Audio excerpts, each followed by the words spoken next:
Hey, Scott Haase here, and I want to talk to you about something that is so important at every level and every age for not just baseball pitchers. But today, what I want to talk to you about is single leg work. Now, if you have not heard that, this is for you. If you have heard that and you haven't heard very much about it, this is still for you. If you've heard a ton of information about single leg work, I still think you can get something out of this. So, when I say single leg work, why is that important? Because when you pitch, when you hit, when you run, when you field, you're at some point in time going to be on one leg and you need to be stable on that one leg. When you transfer onto the other leg, that needs to be stable. You need to be able to control your body in space on one leg with strength, with speed, with consistency. We all need that. So when you're pitching, you lift, you're on one leg. When you're hitting, you lift and you're on one leg. Very, very similar. When you go to steal, you go onto and lift one leg. So, very important. What are some exercises you can do, and what are some tips and tricks with the exercises? So before I get into demonstrating the exercises, what I want to touch on is my bare feet. So, why in the world am I barefoot? Because it's super important for to be able to literally feel the ground when you're exercising. Now, is this all the time? No, but it is some of the time as a good either reset or an introduction or education to your body to just feel the ground that you're touching.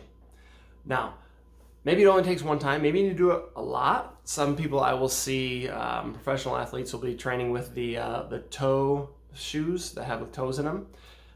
It just increases the feel in their feet for when they're moving. Because when you're on the mound and you have maybe a bunch of pad in your cleats, or maybe you're on a turf mound or something else, then what is going to happen a lot of times is you're not going to feel the ground as much. You're just feeling that pad. You're not feeling the ground. So you lose a little bit of that feel. So having your feet off, super awesome. Another thing you can do is pay super, super close attention to your knees. These guys right there. We've all got our knee, so if we're doing these single leg workouts, you'll be able to see your knee and see what it's doing. If you can focus on being barefooted, and then checking out your knee, the rest of it is just normal technique. It's what everyone else is doing. So, for example, if I do a single leg split squat, here's what it looks like.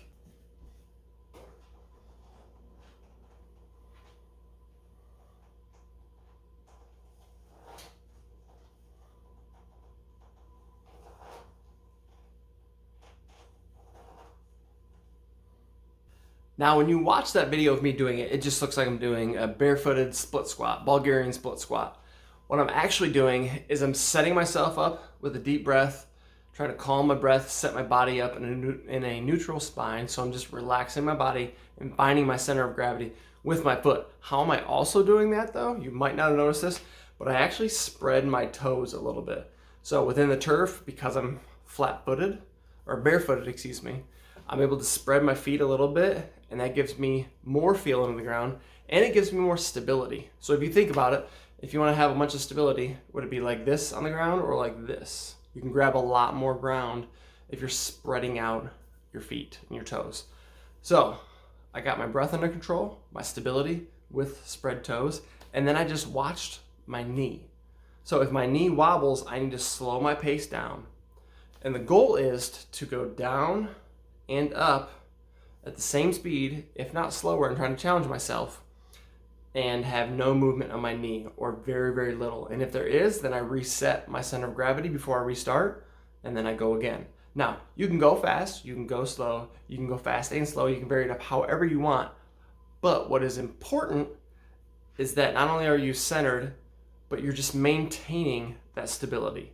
Once you've got that, you can challenge yourself. But if you don't have that to start, it's super difficult to be doing single leg work with a wobbly foot and saying go really fast or go at a normal pace or go really slow if you don't have that control.